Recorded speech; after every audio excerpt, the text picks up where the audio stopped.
Hey, it's Scott Petrak with another episode of the Brown Zone Coverage Podcast. It's already been a long week at the NFL Scouting Combine in Indianapolis, and we haven't even talked to the quarterbacks yet. Andrew Berry and Kevin Stefanski spoke to reporters this week, as did Travis Hunter, Abdul Carter, and so many other players. And the NFLPA released its annual team report card.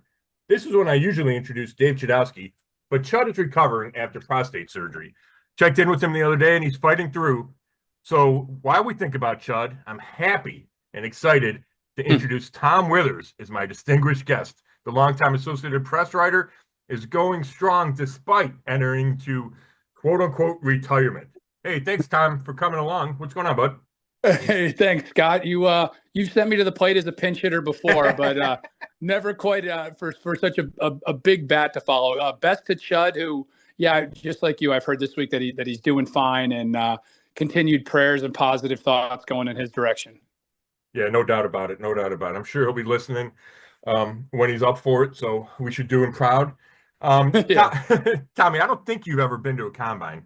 No, but no, that's the bucket list. It was on the bucket list. Never got quite to that point, though. Yeah, I'll tell you what, it's a young man's game or a young person's game. It's a lot of late nights, early mornings.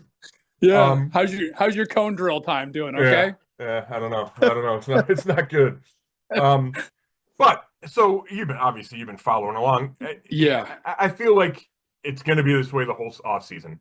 But the biggest story is Myles Garrett. It was when we talked to Andrew Berry. Certainly, he was still a point of conversation yesterday with Kevin Stefanski. Are you surprised at all that they are digging their heels in and just being absolutely insistent that they're not going to trade him? Yeah, no, I don't think they have any choice at this point, right, Scott? I mean, and I found some of the wording kind of interesting from Andrew Berry, particularly the "we're not interested." Well, that means that somebody could pique their interest at some point, right, with a great deal on the table. But in my conversations with you and with some others and some people closer to the situation, what he and Kevin have both said the last couple of days is pretty consistent from what I've heard, that they are in no rush to move him. I think the feeling is, at least on the Brown side of the table, is that they can figure out a way to make Myles happy again. And I don't think that's such a stretch, Scott. I think you probably feel the same way, that if they make a good move or two in free agency, if they finally kind of put together a quarterback plan, which could comprise of not only signing a veteran in free agency, but then taking either Ward or Sanders at number 2, and they make a couple of other moves. And listen, I think the whole thing got caught up in that Super Bowl week, right? And I was a little bit shocked by the way Myles handled it and his camp, but they were obviously looking for some leverage. They were looking for some publicity, so they checked all those boxes. But yeah, I still think that there's a chance that they can get this thing figured out, and he ends up retiring here. What are your thoughts? I do too, Tom. For a couple of reasons. One, the Browns have him under contract for 2 years, so Right. it's going to be a tough spot for Myles. He doesn't have a ton of leverage. Now, maybe he digs in and he makes it ugly, however that looks. And part of that is a hold out or hold in and skipping train or mini camp and then skipping training camp. But that's a long way down the road. I mean, we're talking months away, so things can change by then. I also think that Myles is a guy that likes to be liked. And if this drags on and all those Cleveland fans that he won over with 8 years of phenomenal play start turning on him, I don't know if he has a stomach for that. So I just think there's so many variables. And at the top of the list is I feel the Browns are convinced they cannot get legitimate value back. No question. Right. So how do you trade him? And the only way you trade him then is because you're convinced you need to do the total rebuild, and they're not there. And I think there's a billion reasons they're not there. Job security is one of them. And the fact that, they got the number 2 pick in the draft despite not trying to be bad. So you're already kind of there, which our buddy Dan Lobby pointed out in something he wrote the other day. Like, they're already along this road. So I don't think it needs to be extensive. And there's plenty of people that disagree with me and think you need to tear it down. I don't. And it's all about the quarterback, Tom. Like you said, if they find a guy, all of a sudden 9 wins isn't out of the question. And then you're there, right? Then you're on that track to where you want to be, especially if that guy's the number 2 pick in the draft. And, I'm not saying he needs to be Jaden Daniels, but if he's in that group, right? If you think you found the long-term answer, all of a sudden everything looks better. And Myles, I think, would be satisfied. I totally agree with you, Scott. And I think, another variable here that maybe we don't discuss because it's kind of, I don't know, it's a little deeper thinking in terms of the psychology of the people involved. But if you're Andrew Berry, your legacy is already the Deshaun Watson trade, and you're already in that hell. Now, what are you going to do? Trade the greatest defensive player in franchise history? Yep. And to your point earlier, you're not going to get back what you want. You're not going to get 3 first-round draft picks. You're not. I'd be shocked if they even got 2 first-round picks. Yep. You're probably going to get a 1. You may be able to swap something, maybe a second or third thrown in, but you just don't give up on a guy like that. And so I think that's why they're digging in their heels a little, Scott. And I think it's been interesting too that we have not heard from Myles at all, have we, over the last couple of weeks, at least since the round of the Super Bowl interviews or what have you. So yeah, I'm with you. I think we've got a long way to go here. That is not to say that the phone couldn't ring on any day between now and the draft or even after that, and the Browns get their socks blown off by some kind of an offer. But the people that I've talked to over there, and I know you've been talking to people with the Browns all week, they are bound and determined to get this thing to work. And so, I gotta put my faith in them to at least do their best to make it work. Correct. And the last point I want to make on that is I don't think it's posturing. I don't think the team's trying to drive up some kind of price. I'm with you on Garrett. I think it's legitimate. So in order for them to have a change of heart and trade him, I don't think I feel pretty confident saying it's not coming by free agency in 2 weeks. And then, the draft is the next mile post after that, and that's 2 months away, right? So I think we have to reevaluate it by then, but I don't think it happens by March 10th when teams can start negotiating with free agents, and then teams begin to set their rosters. So, again, a million things can happen, and if Washington doesn't find a number 1 defensive end, maybe they make a call in June and this changes, but I really do think the Browns are legitimate when they say this. Let me ask you this. Do you think they've already put a framework of an extension in front of him? Do you think those were the preliminary discussions after the season? Yeah, you know what, Tom? I'm sure they do. I don't know how in-depth they've gone with Myles, but, it's 4 years, $40 million a year, maybe all guaranteed. I think that's the kind of deal that would go a long way toward satisfying Myles or appeasing Myles. Now, I don't think that's the reason Myles did this trade request. I think it's about winning the Super Bowl. But I agree.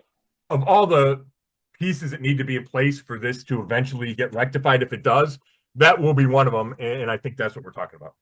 Yeah, and not to take the Browns side of things, but I will for a short second here, Scott. Myles has been great. Don't get me wrong. And I think, you and I have appreciated the fact that he has really grown up, especially in the last 4 or 5 years, and never mind the level that he's played at. He's an absolute Hall of Famer, first ballot, whatever you want to call it.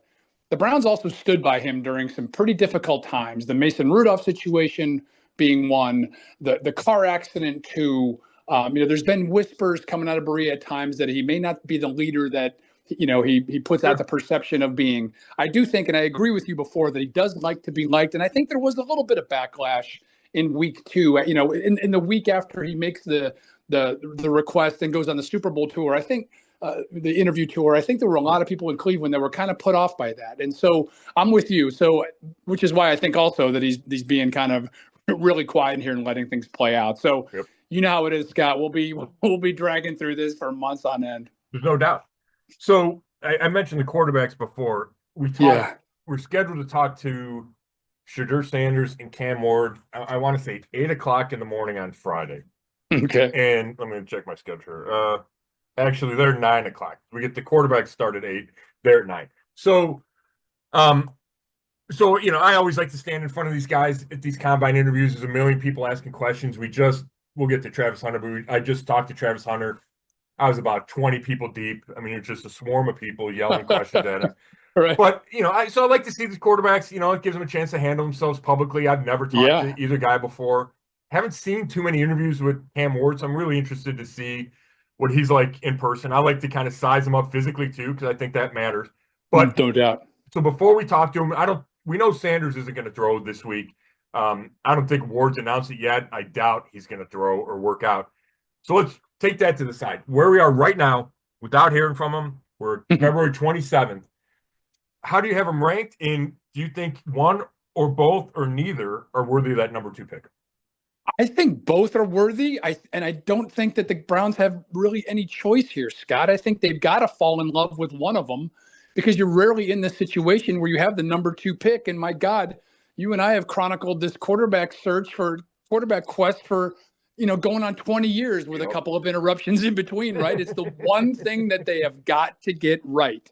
And so, and listen, I know everybody's talking about this draft class not being what last year's was. Well, we didn't know in 2017 that Patrick Mahomes would be the greatest player of all time, arguably. Andrew Berry said that the other day, Tom. Oh, is that right? Yeah.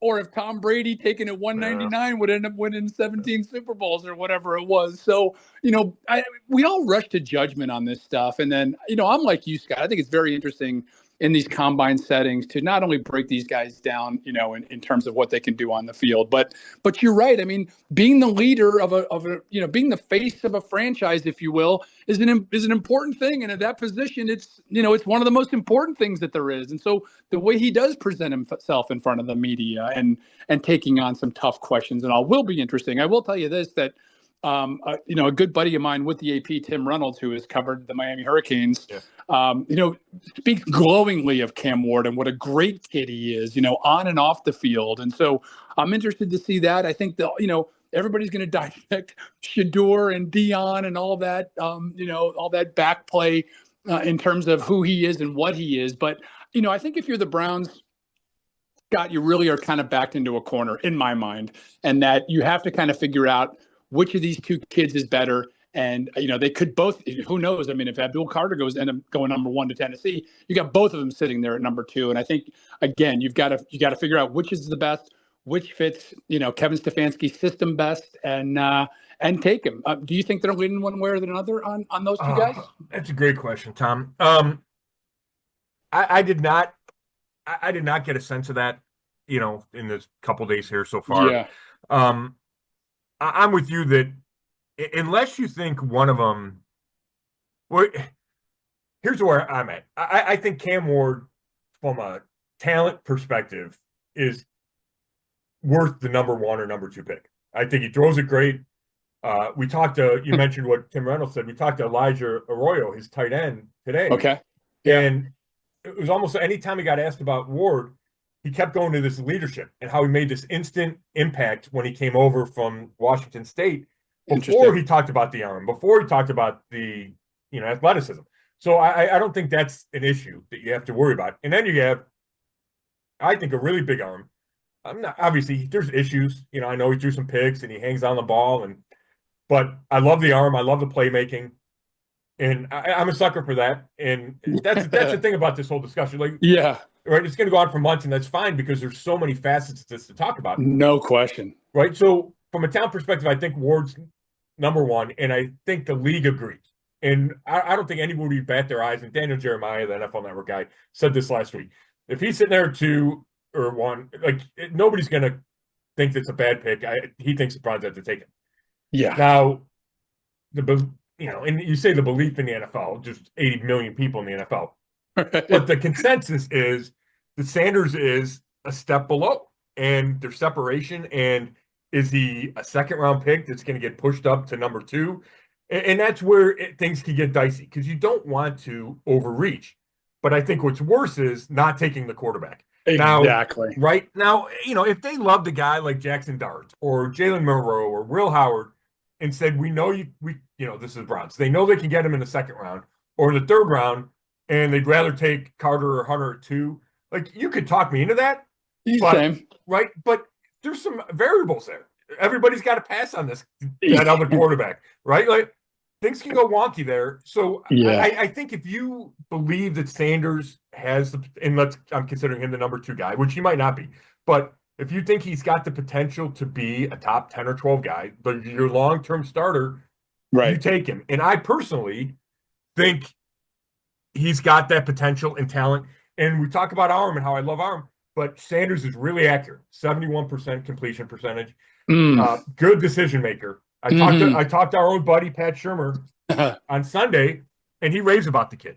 And one of the things we talked about was, well, if he's really accurate and he's a good decision maker and he processes fast and he's a good kid, then what's the holdup? And yeah, I think the lack of elite arm strength and the lack of elite athleticism are the two knocks. And he's not the biggest guy in the world either. But Pat said he's got plenty of arm, and I think I've seen enough throws where I go, okay, I see it. And it's not a Cam Ward arm, it's not a Baker arm, but I think it's probably enough. And I would like to see him throw in person. I think there's something to be said for that, but we're not going to get the chance this week at the combine. So right now, I think both guys are worth the number 2 pick, and it just makes sense for the Browns to take one. And maybe they have the choice of both, and then it gets even more complicated. Or maybe they just sit there and take whoever the Titans don't, or the Giants don't if they trade up, or the whatever, right? Whoever's there at number 2. But like I said, it's really fascinating. The Browns said nothing but good things about both guys. Kevin Stefanski said he thought the class that is being, it's getting, scrutinized, and I'm trying not to say the wrong word here. Always right. It's certainly not valued or viewed nearly as highly as last year's quarterback class. And he pushed back on that a little bit and thought it was solid throughout. Where I mentioned all those guys before. There's Kyle McCord. There's Riley Leonard from Notre Dame. Howard There's Leonard, guys out there. Yeah, Shock from Louisville, who I'm butchering his name. I know how to spell it. There's a bunch of guys. So I think as long as they like a quarterback, that's what's important.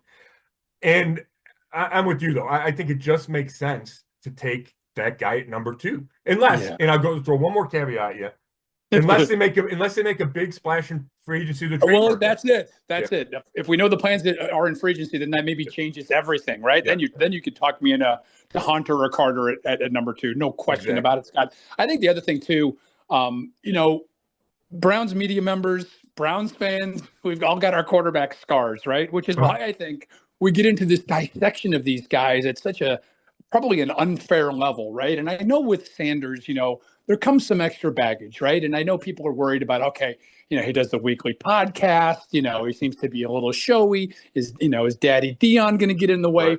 I look at more of it as a positive. If this kid was raised, by a Hall of Fame player, right? Who I think once he understands, and Dion understands the dynamics of an NFL locker room as well as anybody, better than you and I certainly do. Oh, and I think at some point he's going to have to realize that, Dad can't be looking over Shador's shoulder here. He's got to let him go out and be a man. And I think, I've heard nothing but good things about the kid, and, in his comportment and just the way he handles himself and is good around people and what have you. And it shows he's had a good upbringing. So I'm with you. I'll take one or the other. The other knock I've heard from Browns fans too is that they can't develop quarterbacks. Well, let's go back to last year. I mean, Kevin Stefanski won with 2 years ago, right? Got to the playoffs with 5 different quarterbacks, right? Including a guy that they brought off his couch in November. Yep. So I'm not worried about whether or not they can coach these guys up, because I think they'll do a fabulous job of doing that. So it's just, you're right, man. It's just like with the Garrett thing. This thing is just going to go on and on until we finally get to the moment where the card is handed in April. Yeah, and it's going to be interesting to see the combination of veteran and rookie they put together. And I think there'll be tea leaves. If it's Kirk Cousins, he's kind of the middle ground where, if you sign Kirk Cousins, you go, well, okay, he certainly could start, and you'd probably expect him to start week 1, but that doesn't keep you from getting a quarterback at number 2, where, if you happen to trade for Matt Stafford, or you sign Sam Darnold, or you sign Aaron Rodgers, those guys are starting week 2, and then it's you figure out the rookie quarterback later, So I think we'll get a little view of that, but if it's Daniel Jones or then that doesn't clear up anything.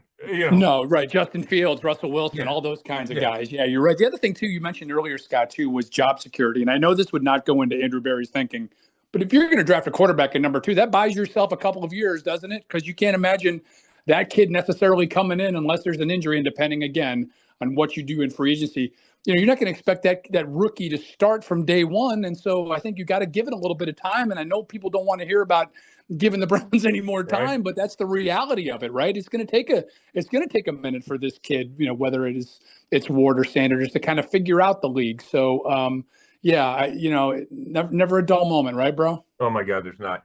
All right, I'm going to throw 2 other guys that we're going to talk about at number 2.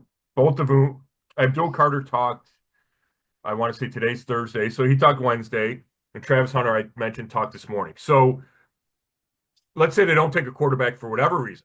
Mm. You give me which one of those guys do you like better? I would like Carter better. I'll tell you what, Scott, in watching him over the last couple of years, every game that I watched Penn State play, that kid was the best player on the field. Maybe the exception being when, they went against the Buckeyes and you got Jeremiah Smith. But you knew where number 11 was at all times. And, even that bowl game that they lost to Notre Dame, I mean, he was an absolute terror out there, tough to block. Looks a little bit undersized. I don't know how that's going to work in the system that they run here, but I don't think that's a big deal. A pairing of he and Garrett, my God, I mean, you want to get Myles Garrett excited, bring in a number one pick and put him on the other side of the line. So he would be my favorite just by a whisker, Scott, over Hunter, who is just, captivating. I mean, a kid that played at an absolute, damn near an All-American level on both sides of the ball. I mean, that's as rare as it gets. I mean, you got to go back to, forget Charles Woodson. You got to go back to maybe Jim Thorpe, right? To find a guy who is this good on both sides of the ball. I mean, it's incredible. And I found it fascinating this week too, to hear just kind of the differing opinions on whether or not he's an NFL wide receiver or he's an NFL cornerback, and whether he would be able to be out there for a full game. I don't know. Which side of the ball do you see him on? Well, or both. You know what, Tommy? Well, first of all, let me say this. He said today that he wants to play both, and he thinks he can start at both and play full workload. I don't know how realistic that is, but lacking in confidence. Huh? Right, Jeez. right. He was pretty strong about that, and 100%. 100%. And he talked about all the stuff he does to maintain his body, how the breaks are longer in the NFL, so he thinks he can do it. When I talked to Shermer, he said both, and he said the same thing. He goes, in college teams are going, hurry up. They're running a ton of plays. He said aerobically, he thinks the NFL would be easier. Now, physically, contact-wise, it would be much harder. The short weeks. There's a lot of other stuff that goes on in the NFL. The season's longer, all those things. So I don't think any team's going to play him 70 snaps on both sides of the ball.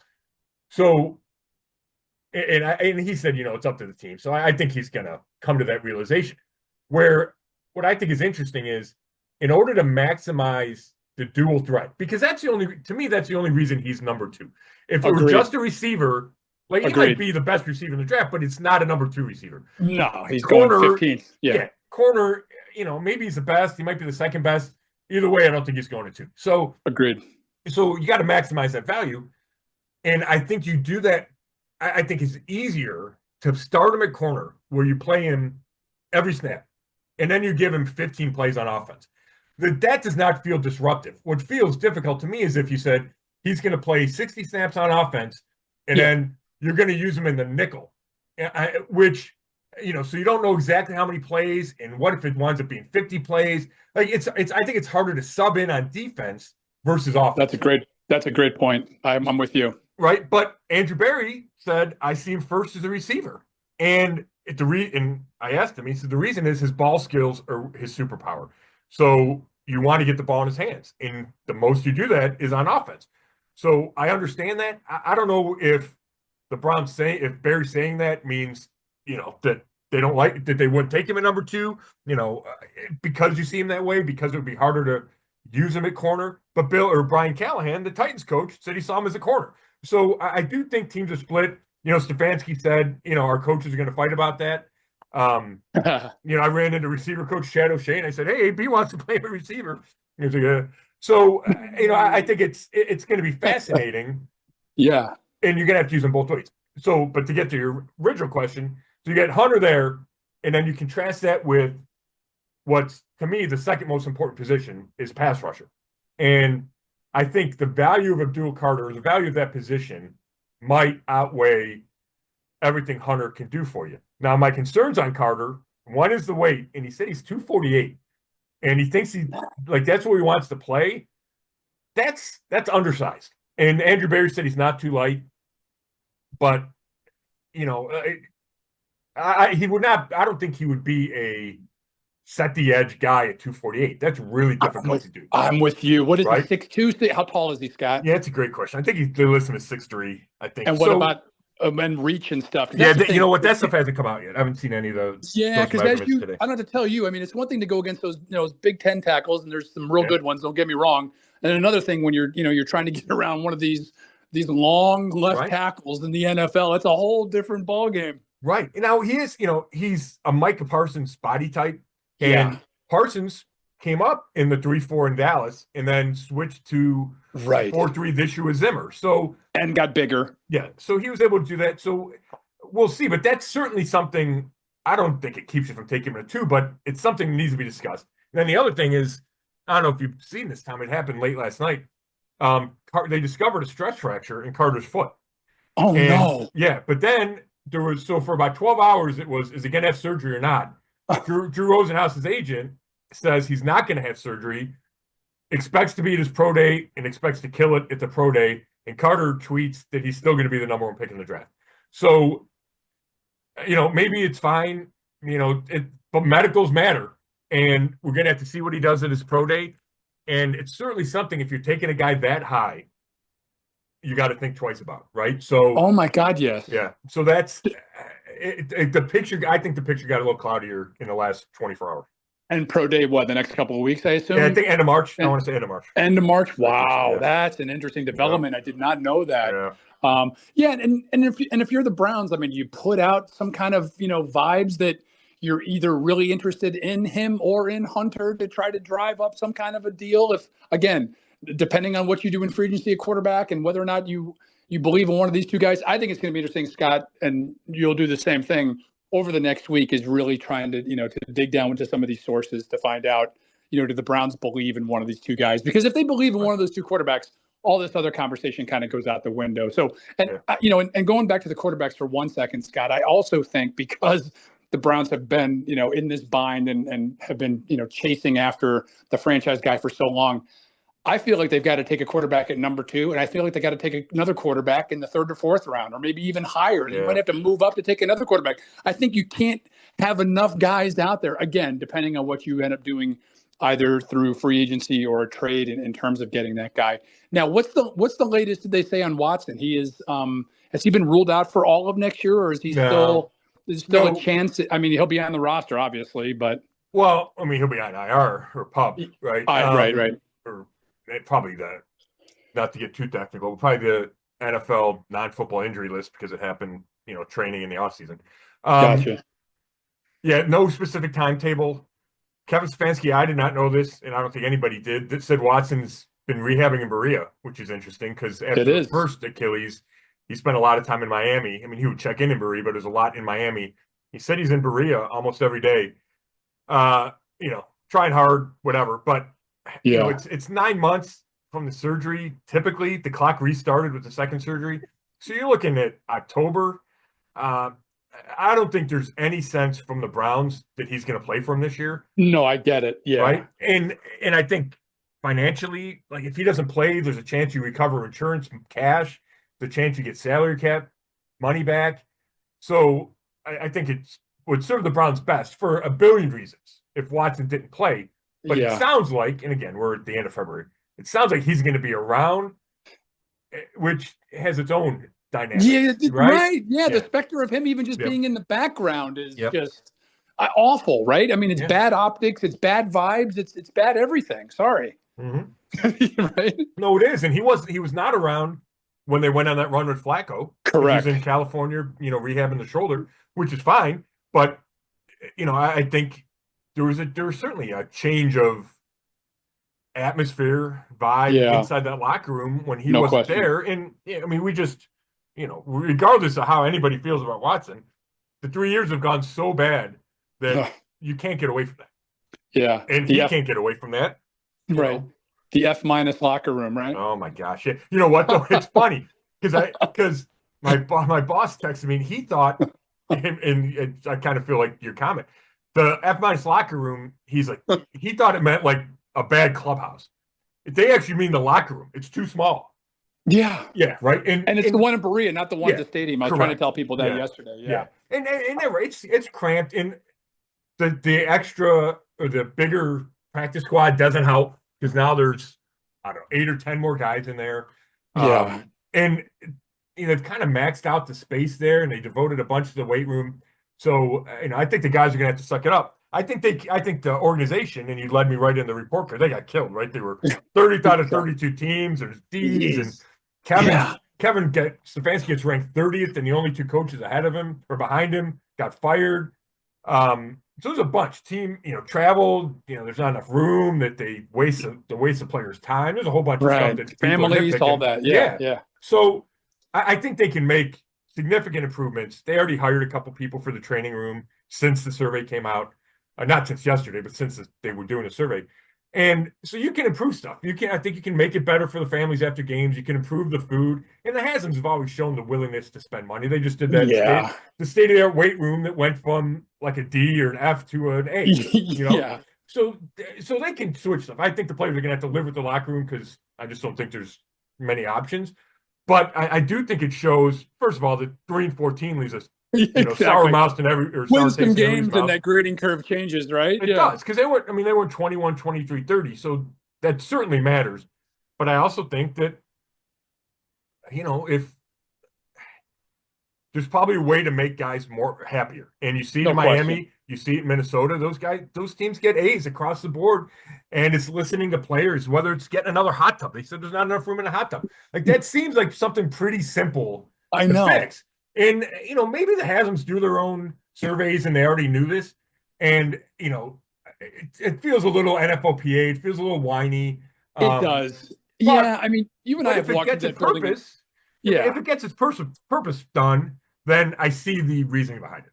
Yeah. You and I have walked through that building, though. And, whether it's the golf simulator or the Olympic size, not an Olympic size, but the lap pool and all the amenities they have. We walked through that dining room. It feels like it's top of the line. I haven't been in a ton of facilities around the league. I have heard that there are some that are just absolute palaces. You talk to players that have seen some of the other places. And so, you're right. It's all about winning, and but it's all about culture as well. And, that doesn't serve the Browns well to be ranked like that when you're trying to lure free agents. But again, I think some of these players are come across as a little bit being a little whiny about things, kind of like you said, suck it up. I mean, we've been in that locker room a bunch. It's tight in areas, and, they probably can't spread out like they would want to, but, again, go out there, block somebody, right? Go out, make a tackle, win a game, right? That'll all take care of itself. No, I agree. I want to hit two other things real quick, Tommy, before I get you out of here. Two staples of the Browns locker room and their futures. So let's start with Nick Chubb, who I don't think this was unexpected, but Andrew Berry said it. He expects him to hit the market. So how do you think this plays out? Because hitting the market doesn't mean he's leaving, but it certainly means there's a chance he's leaving. No, and I don't know what the market looks like for Nick Chubb right now. We don't know. Obviously, we saw moments last year where it felt like he was getting somewhat back towards the Nick Chubb that we've all loved over the years, but he just wasn't the same. Scott, I can remember many times talking to you, when you would be back from a road game on a Monday and we would have a chat, and I'd be like, God, he just doesn't have the explosiveness. It's just not there yet. And listen, all the credit in the world to Nick Chubb. I mean, you can't find a guy that works harder.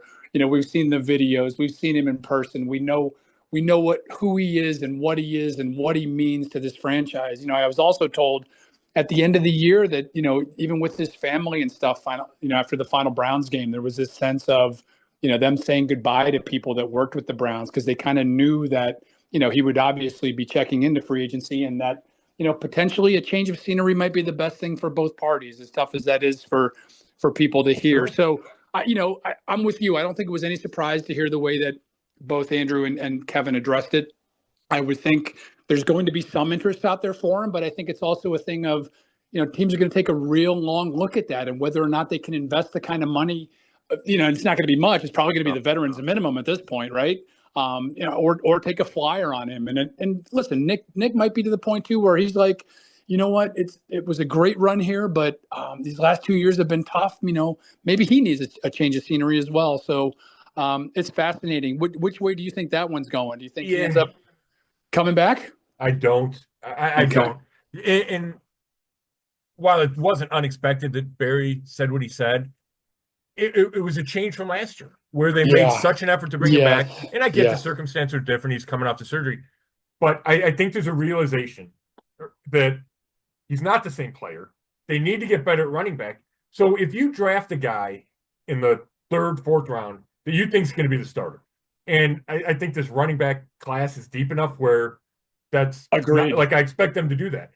Plenty of guys out there. Yeah. Yeah. So if you draft that guy and you have Jerome Ford, where does Nick Chubb fit? And that sounds crazy. Now, the Nick Chubb of 2 years ago or 3 years ago, different story. Sure. He fits as the number one back everywhere. Yeah. But is he coming back and getting 6 carries? Does he even want that? Or does he want to go somewhere else and try to prove something? Or prove might not even be the right word, but go somewhere else, prove that he's the same guy or close to the same guy. Maybe he wants to chase the Super Bowl and feels like that can't be done here. I think all those things are in play.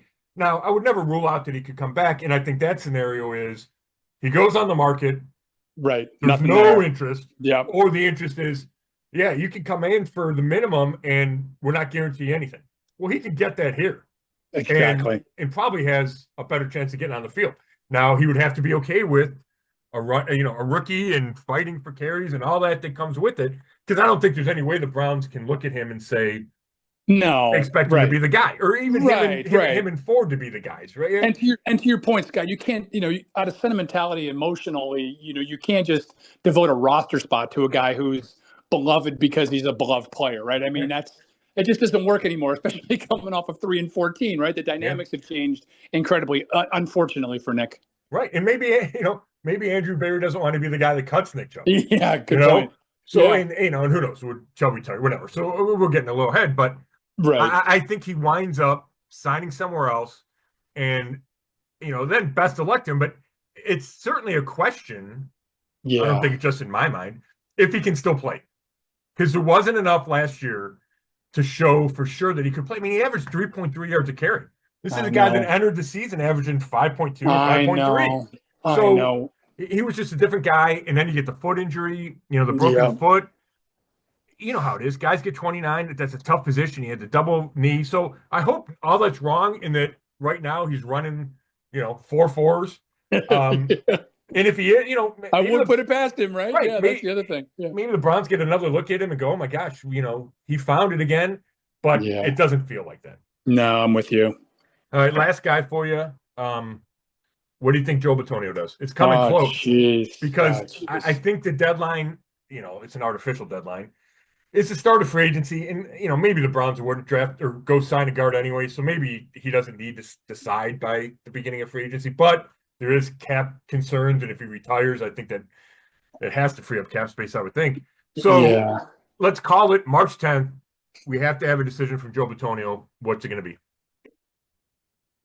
I think he's leaning toward hanging it up, Scott. I hate to say that, and you know how much I love him. I know how much you love him. Right.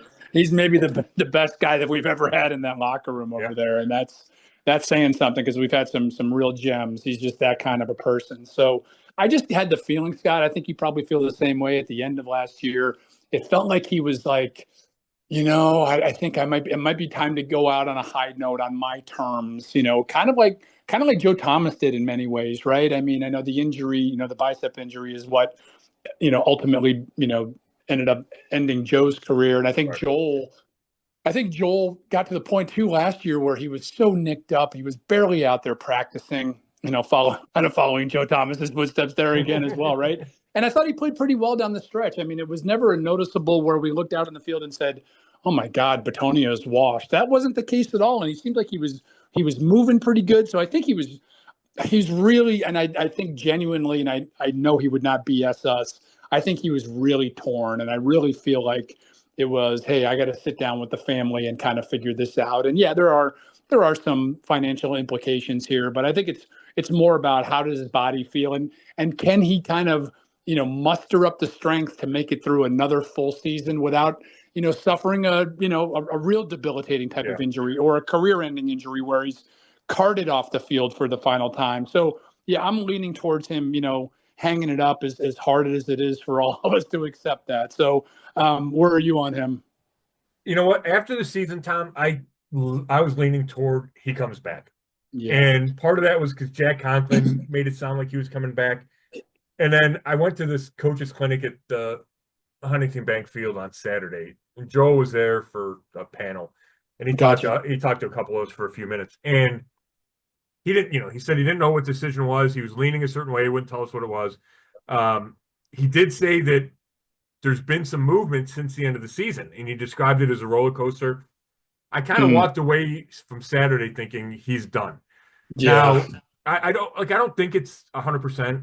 But Mhm. it is about the body, and he's had the injuries, and I think there's a sense of, man, if I can walk away, man, my elbow hurts, my knee hurts, Yeah. but Yeah. and I think the fact that the Browns, aren't Super Bowl contenders might factor into that, or I certainly think it factors in. Where if they were coming off 12-5 in the Totally different. conference Exactly. championship, then he comes back without thinking about it. I will say the Mary Kay Cabot talked to Joe Thomas about him, and Joe said his advice was play until the wheels fall off. Now I'm paraphrasing, Wow. but you can never get that back, right? Once you walk away. So maybe Joel takes that to heart and says, you know what? It's been an unbelievable career, and I can extend it. And I'm still playing at a high level, right? He wound up going to the Pro Bowl as an alternate. Hall of Fame.